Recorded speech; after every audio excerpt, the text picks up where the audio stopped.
Hi friends, welcome to my channel. ఈరోజు మనం తయారు చేసుకోబోయేది ప్రాన్ ఫ్రైడ్ రైస్. దానికి కావాల్సిన ఐటమ్స్ మనం చూసేద్దామా?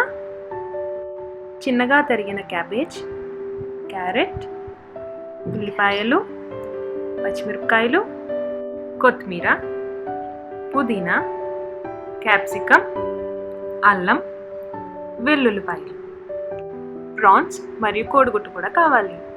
ప్రాన్ ఫ్రైడ్ రైస్కి బాస్మతి రైస్ అయితే చాలా బాగుంటుందండి. నేనైతే దావత్ వాడుతున్నాను. ఈ ప్రాసెస్ స్టార్ట్ చేయడానికి ముందు మనం బియ్యం అరగంట నానబెట్టుకోవాలి.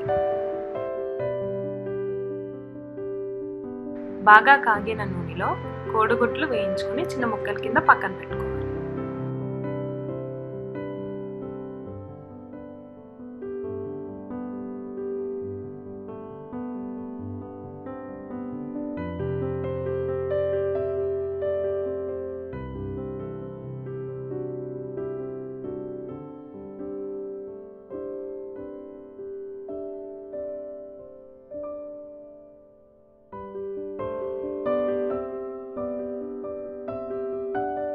ఇప్పుడు కోడిగుడ్డు రెడీ అయిపోయిందండి.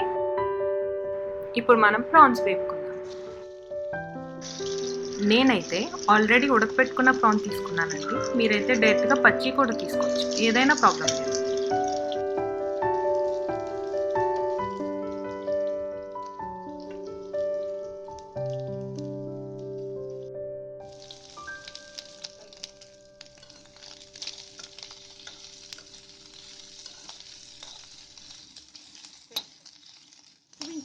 ప్రాన్స్ గోల్డ్ కలర్ వచ్చాక వేగిపోయినట్టే. అప్పుడు మనం కొంచెం సాల్ట్ యాడ్ చేసుకొని కలుపుకుందాం.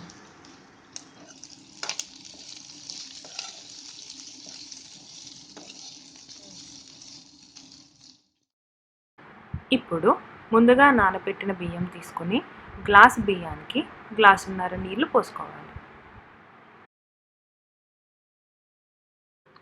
నేనైతే 2 గ్లాసెస్ రైస్ తీసుకున్నానండి, అందుకని 3 గ్లాసెస్ వాటర్ పోసుకున్నాను.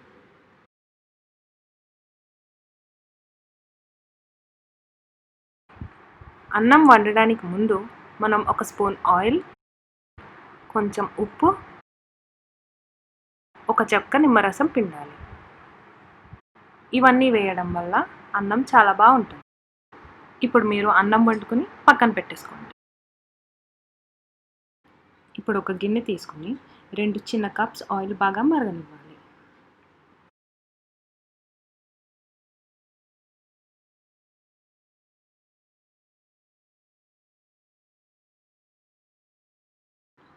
నూనె బాగా కాగిన తర్వాత వెజిటేబుల్స్ ఒకదాని తర్వాత ఒకటి వేసుకొని బాగా వేపుకోవాలి.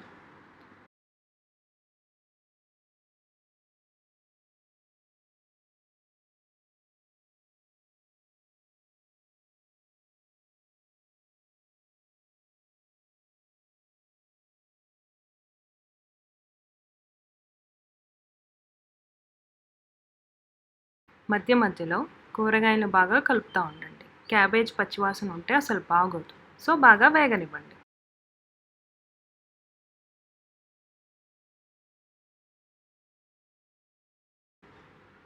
తర్వాత మూత పెట్టి ఉంచేయండి.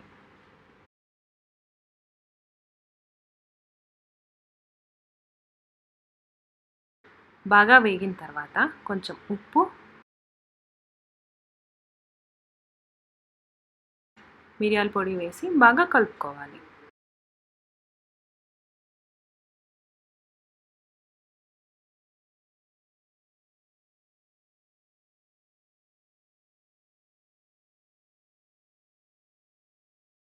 కూరగాయలన్నీ బాగా వేగాక ముందుగా మనం వేపి ఉంచుకున్న కోడిగుడ్డు మరియు రొయ్యలు ఇందులో వేసుకొని బాగా కలుపుకోవాలి.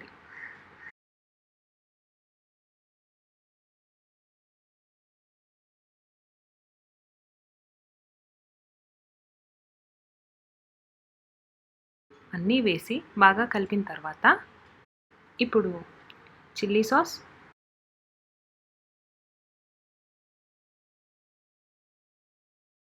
మరియు సోయా సాస్ వేసుకోండి. ఇది కంపల్సరీ అయితే కాదండి, మీ దగ్గర ఉంటే వేసుకోవచ్చు, లేకపోతే లేదు.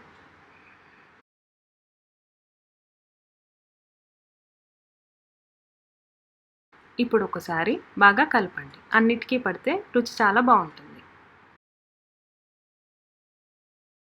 ముందుగా ఉడకపెట్టిన అన్నం తీసుకుని గడ్డలు ఏమాత్రం లేకుండా బాగా కలుపుకోండి.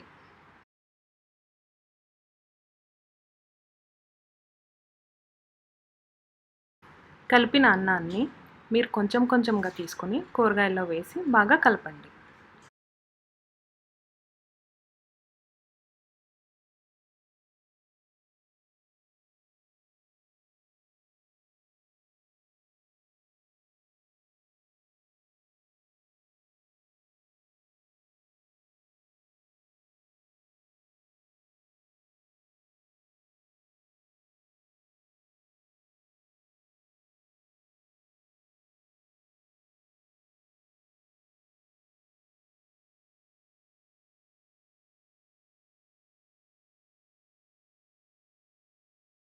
అన్నం బాగా కలిపిన తర్వాత 1/2 టీ స్పూన్ గరం మసాలా వేయండి. ఒక పావు స్పూన్ పెప్పర్ వేయండి. నేను పెప్పర్ ఇప్పుడు ఎక్కువ వేయట్లేదు, ఎందుకంటే నేను ఇందాక ఆల్రెడీ కూరగాయల్లో కొంచెం పెప్పర్ వేసాను కాబట్టి. లాస్ట్గా 3 స్పూన్స్ నెయ్యి వేసి బాగా కలుపుకోండి.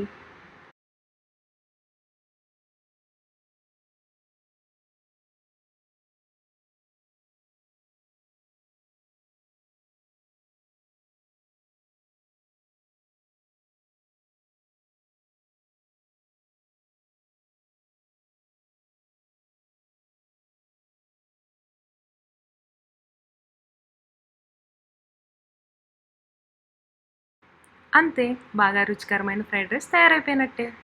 ఓకే వ్యూవర్స్, నేను చేసిన వీడియో కనుక మీకు నచ్చినట్టయితే please share, like, comment and subscribe. నేను పెట్టే ప్రతి వీడియో మీకు రావాలనుకుంటే పక్కనున్న బెల్ ఐకాన్ క్లిక్ చేయండి.